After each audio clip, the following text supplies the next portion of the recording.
From New York City, I'm Steven Shalowitz, and this is the One Way Ticket Show. You know what? Let's talk about Dallas now. I think it was a question of escapism for so many people. It was almost like a mirror of the 80s and just the go-go excess in a good way, I think, actually, and just the excitement and the joy of the 80s, really. When you look at popular culture of the 80s, I think it was actually a very joyful moment. Well, that's interesting. Yeah, I think you're right. Everything was bigger than life, including the shoulder pads. And right. God bless. It's hard to believe that actually it premiered 45 years ago this year as we record this. It's been 45 years. So, I mean, it's actually quite remarkable, but it still is playing around the world in reruns. I know it's big in Germany, Japan. It was enormous as well at the time in the United Kingdom. I'm sure it still is.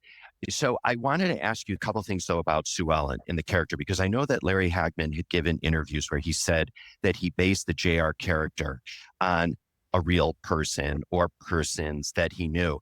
And I'm just wondering, because Sue Ellen was, as we've said, there was adultery, there was alcoholism, there was, you name it. One of my friends would look at her and say she was a mess, but I don't think that she was, because I think that she was a very vulnerable person in many ways. And she was a very multifaceted person. He really brought her to life.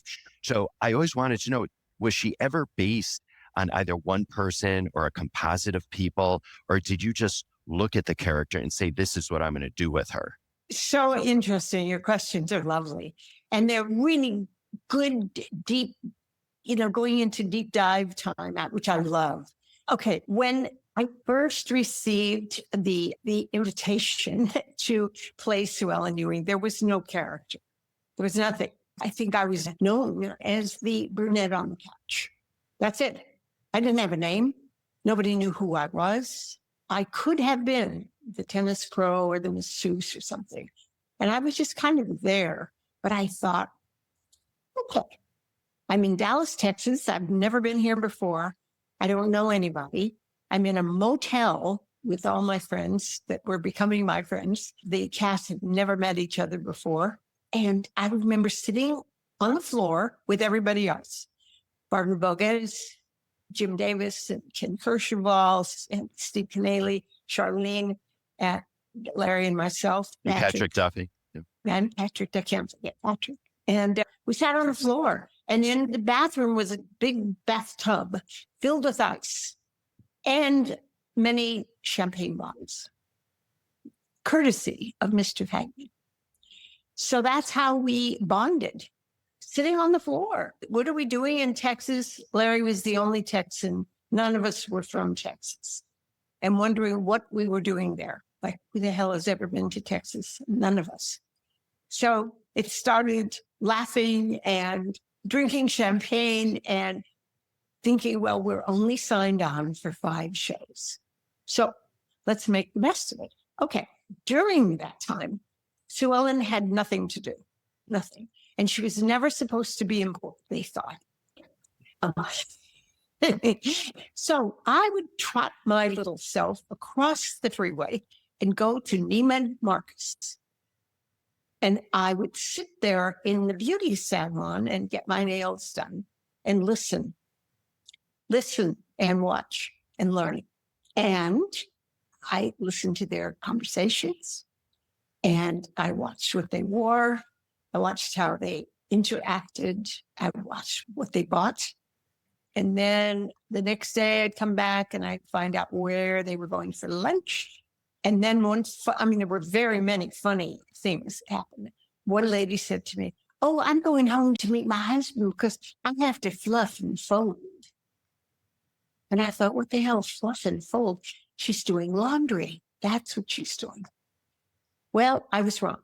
Fluff and fold, as they say, like that, meant that she had to fluff and she had to fold. She had to get ready for her husband to come home.